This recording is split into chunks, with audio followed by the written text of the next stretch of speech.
Hey, what's going on?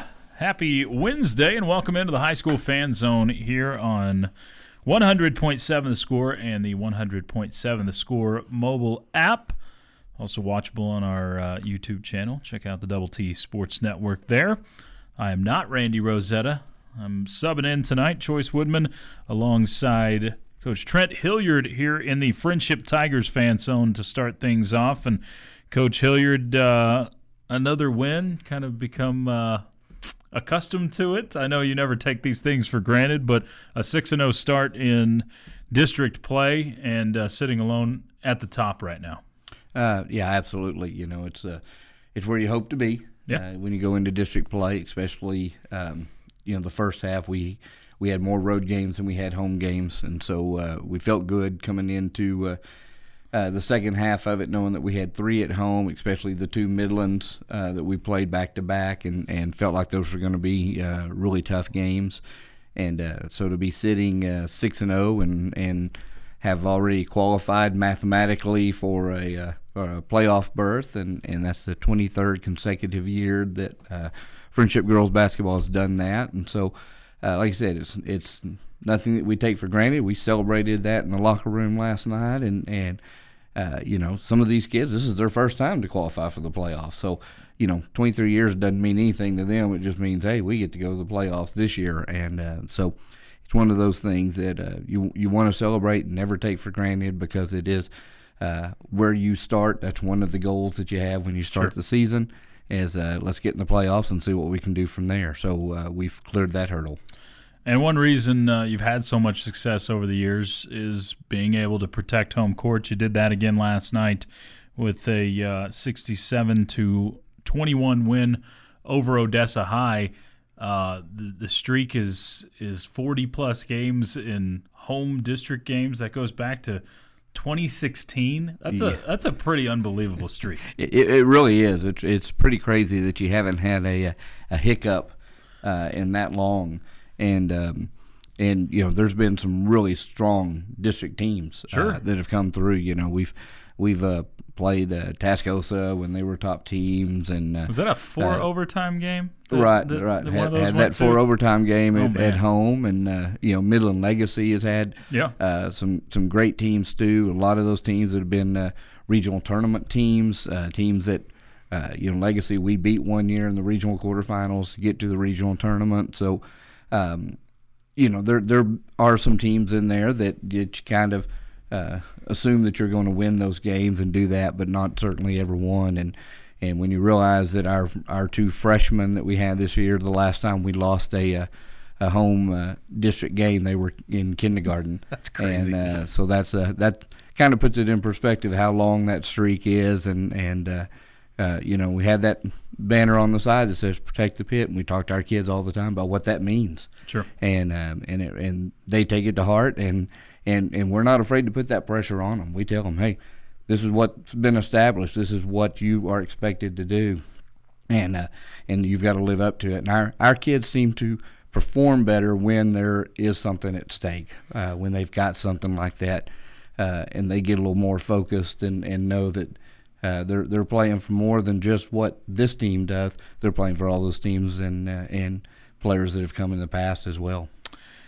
Let's go back to last night, that 67-21 win, fresh on the mind over Odessa High. This was a close game in the first quarter. I mean, I believe it was 18-14 after the end of the first, but then you put the foot on the gas. I think you've had, I believe, 4 quarters where you've shut out teams in quarters in district play this year. That's pretty crazy, and you did that last night against Odessa High. Yeah, it is. They came out, and I think it may, and you've been at our games, the first time that we actually trailed in a district game. Yeah. They got the tip. We seem to get the tip, usually score first possession, and it's kind of on from there. And they got the tip last night. And sure enough, they hit about a 26-foot three. It's pretty deep. And that first possession, we made them work it around, and she launched one and hit it, and now all of a sudden it's 3-0, and our kids hadn't been in that situation, and we knew going in.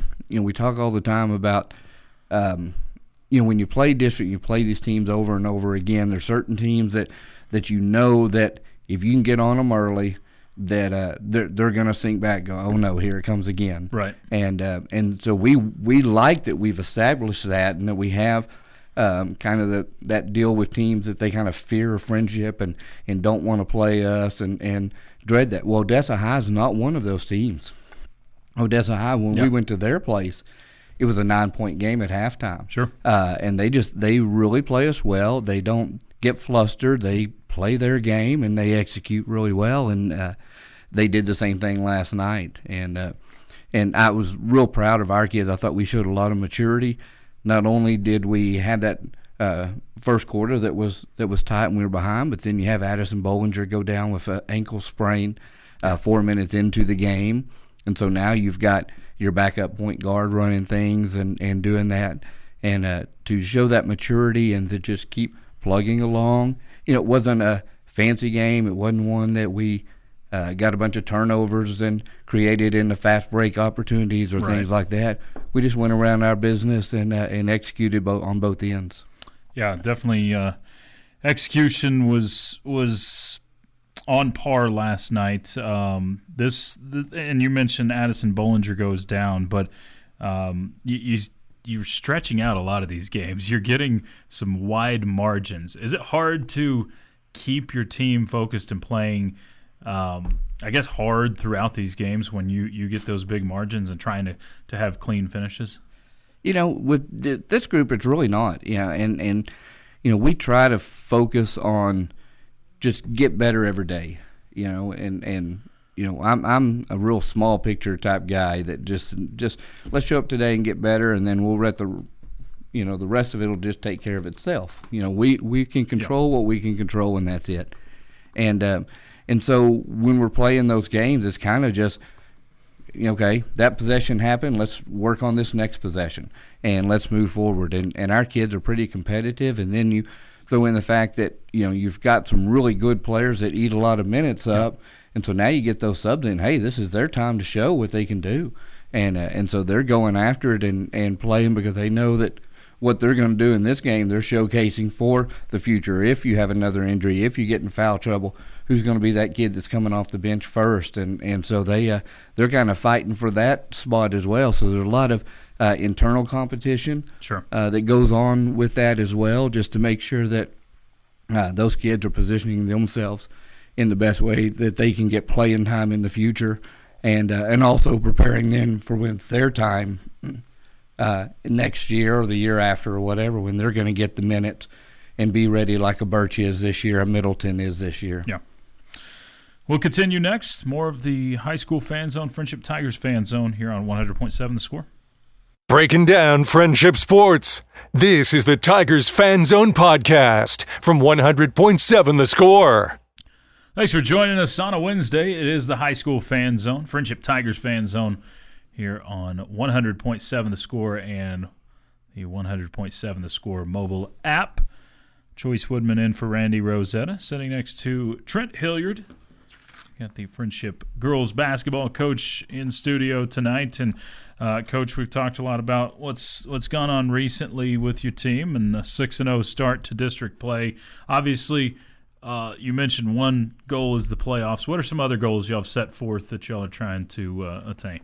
Well, like I said, now that we're 6-0, we kind of start talking about district championship, of course, and trying to get that, which is always a goal at the first. And then, we pointed out yesterday that there's only been one team in Friendship history that's had an undefeated district championship, which is kind of crazy. As many good teams as you've had, and other good teams that have been through. Yeah, and like we were saying earlier, there's always that one team. The last few years, we've had a loss at Central.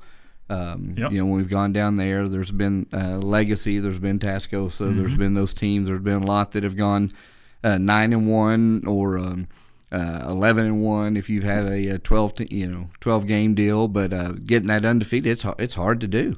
It's hard to be up and be on every single game and overcome some of the things that you have to do on the road and the long travel and the different officiating and different things that you have. So.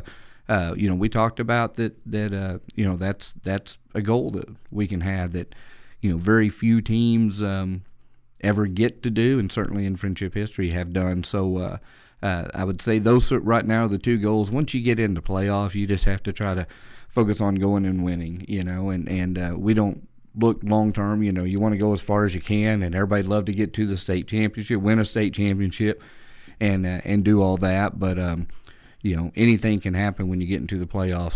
So once we get there, we'll start just focusing on the one game at a time. But right now, it's just to take care of business. And as we were saying before break, our kids really stepped up. Really proud of Keaton Birch last night. She set individual career marks. Yep. She had 18 points, which was the best for her. She had 5 assists, which was the best for her. Yep. She had 5 steals, which was the best for her. I mean, that's some diverse basketball right there. That you're getting points, you're getting assists, you're getting steals during a game that then she set most of the fourth quarter as well. And, that's just outstanding. And that's what you have to have. When a player goes down, you got to have somebody else that kind of picks things up. And I thought Birch did that for us last night. You've had a whole lot of talent on your teams over the years. This one is up there with the best of those. Your team is averaging over 40-point margin of victory in district play. Is that because of the talent level of your team or a down district? What do you think that? I think it's a combination, because I think we going into district play, our strength of schedule was the most difficult in the state according to Max Preps. Yep. That charts all that and ranks who you've played and what their records are and who they've played and all that stuff. It's a pretty good gauge of things. Mm-hmm. And obviously we had a pretty good record heading into district, as we were 18-6 and playing almost everybody that was ranked at the time, and had played really well. Our defense we have some really great length at our guards. We've got good quickness. Our kids do a good job of anticipation. We've tried to put them in a position with our zone that takes advantage of what we're good at and what we do well. And so I think that we have a strong defensive team. I think we've got a lot of pieces to a puzzle offensively as well, with 2 bigs that can play inside, some guards that can handle, some guards that can shoot. It's not our best outside shooting team, but we've got the bigs inside that we can go inside and don't have to rely on the 3 like we've had to in some other previous years. Well, Coach, got a couple more games coming up. Of course, the Tigers are at Odessa Permian. Never an easy place to play coming up Friday. So looking forward to talking about some more wins next time. Absolutely. You got to go down there and deal with Permian Basin, and so you got to be ready to go and get after it. Appreciate the time, Coach. We'll talk to you soon. All right, thank you. That's Coach Trent Hilliard here on the High School Fan Zone. Friendship Tiger Fan Zone. We'll turn towards Lubbock Cooper coming up next here on 100.7 The Score.